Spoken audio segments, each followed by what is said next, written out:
자, 7월의 마지막 주 화요일입니다. 로마서 6장 20절에서 23절 말씀 생각해 보겠습니다. 먼저 20절부터 21절 두 절 말씀에서는 예수님을 믿는 사람들에게 있어서 예수님을 믿기 전, 그러니까 우리가 이전에 나눴던 그 말씀을 토대로 하는 그 표현에 의하면 죄의 노예였을 때의 그 상태가 어땠는지를 상기시켜 주고 있습니다. 한번 보십시오. 너희가 죄의 종이 되었을 때에는 의에 대하여 자유로웠느니라. 너희가 그때 무슨 열매를 얻었느냐? 이제는 너희가 그 일을 부끄러워하나니 이는 그 마지막이 사망임이라 하고 말씀합니다. 자, 죄의 종이라는 표현을 하죠. 다른 말로 하면 죄의 노예와도 같습니다. 그때에는 의에 대하여 자유로웠습니다. 이게 무슨 얘기겠습니까? 죄의 노예 상태로 있을 때에는 하나님께서 요구하고 계시는 그 의에 대한 관심이 없이 살았다라는 거죠. 의와는 아무런 관계없는 그런 삶을 살았다라는 표현이에요. 가끔 보면은 이 세상에서도 사람들 가운데 법 없이도 사는 사람이다 이런 표현들을 하지 않습니까? 법이 없어도 워낙 사람이 착하고 선하기 때문에 상관없을 것이다 이런 표현을 하는 건데, 그러나 성경은 비록 그런 사람이라 할지라도 하나님의 의와는 상관이 없다라고 말씀하는 거죠. 그러면서 죄의 노예였을 때의 세 가지 특징이 있다라고 말씀하고 있는데요. 첫 번째로는 하나님께서 기대하시는 열매가 없다라는 겁니다. 자, 21절에 보십시오.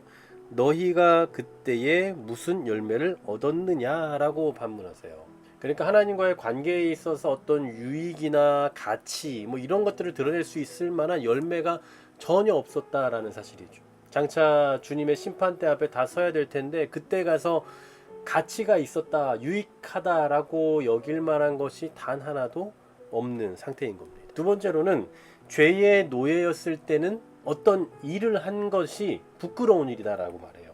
자, 21절 중반절입니다. 이제는 너희가 그 일을 부끄러워하나니라고 말씀하죠. 예수님을 믿고 나서 보니까 하나님 앞에서 제대로 자신의 삶이 딱 보여질 거 아닙니까? 자기의 일, 자기가 했던 일, 하고 있는 일 이런 것들을 보니까 부끄러운 거예요.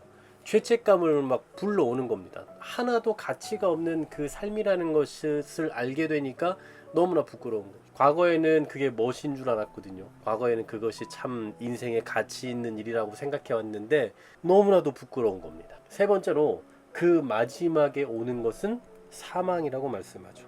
자, 이는 그 마지막이 사망임이라고 말씀합니다. 자, 죄로 말미암아 오게 되는 그 궁극적인 결과는 사망이죠. 로마서 5장 12절에 죄로 말미암아 뭐가 왔다라고 말씀합니까? 사망이 왔다라고 해요.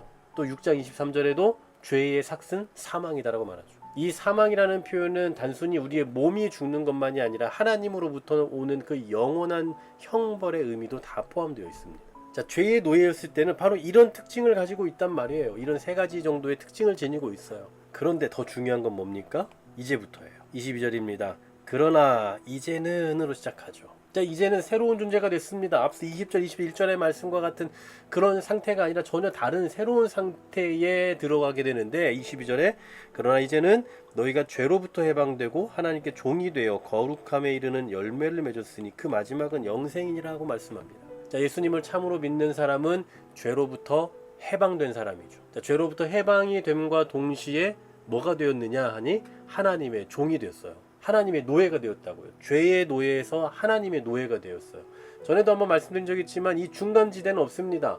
하나님의 노예이냐 아니면 죄의 노예이냐라고 하는 그 중간지대는 없어요. 죄의 노예였던 그 사람이 이제는 하나님의 종이 되었습니다. 여러분, 우리가 종이 되었다, 노예가 되었다라는 것은요, 어떤 자기의 능력을 발휘하는 게 아닙니다. 오히려 자신의 능력, 자신의 지혜, 자신의 지식, 자신의 실력, 자신의 야망을 다 버려야 되는 거예요. 여러분, 모세를 한번 보십시오. 모세를 하나님께서 부르셨을 때 그가 가장 힘이 있었던 40세의 그를 부르신 게 아니라 80세의 그를 부르셨잖아요. 40년 동안 미디안에서 생활을 했는데 그때 능력을 얻었던가요? 그렇지 않아요. 오히려 다 능력을 잃어버렸어요. 도망가는 그 상태에서 모든 능력도 또 자기의 어떤 비전도 다 잃었을 거란 말이죠. 그때에 하나님께서 모세를 부르셨잖아요. 그러니까 하나님의 종이 된다는 것은 하나님을 의존하고 하나님께 순종하는 사람이 되는 거지, 능력이 있는 사람이 하나님의 종이 되는 것이 아니다라는 거죠. 바로 이런 내용을 또 23절에서 이렇게 표현을 하는 겁니다. 죄의 삭은 사망이요 하나님의 은사는 그리스도 예수 안에 우리 주 안에 있는 영생이라고 말씀합니다. 자, 두 가지 길을 제시하고 있습니다. 두 가지 길 외에는 없어요. 죄의 노예 상태로 사는 길과 하나님의 종으로 사는 길입니다. 죄의 노예로 있는 길은 결국은 뭐예요? 사망이죠. 이미 앞서 살펴봤던 대로. 그러나 하나님의 종의 길은 뭡니까? 영생이에요. 자, 우리는 이제 어느 길에 서 있습니까? 우리가 하나님의 종이 되어 있는 사람이라면, 우리가 예수 그리스도 안에 있는 영생을 선물로 받은 사람이라면 거룩함에 이르는 길을 가는 것이지 불법에 자신을 내주는 길을 가지 않는 거예요. 바로 하나님의 백성들은 이 사실을, 이 원리를 깊이 생각해야 되는 것입니다. 자, 다시 한번 보십시오. 21절의 그 마지막은 사망입니다. 그런데 22절, 23절 보십시오. 마지막은 영생입니다.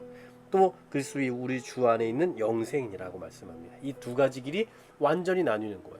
바로 지금 우리가 있는 길, 우리가 추구하는 길, 우리가 가야 할 길은 바로 어느 길이겠습니까? 22절, 23절에서 말씀하는 영생의 길, 즉 주의 종이 되는 길, 주의 노예로서의 길, 바로 그것이 우리가 선택해야 할 길이고 그것이 우리가 선택한 길이라는 것, 그 길을 향해 오늘도 살아간다는 것 잊지 마시고 죄의 종에서 하나님의 종으로서의 삶을 살아내는 우리 모두가 되시기를 소망합니다.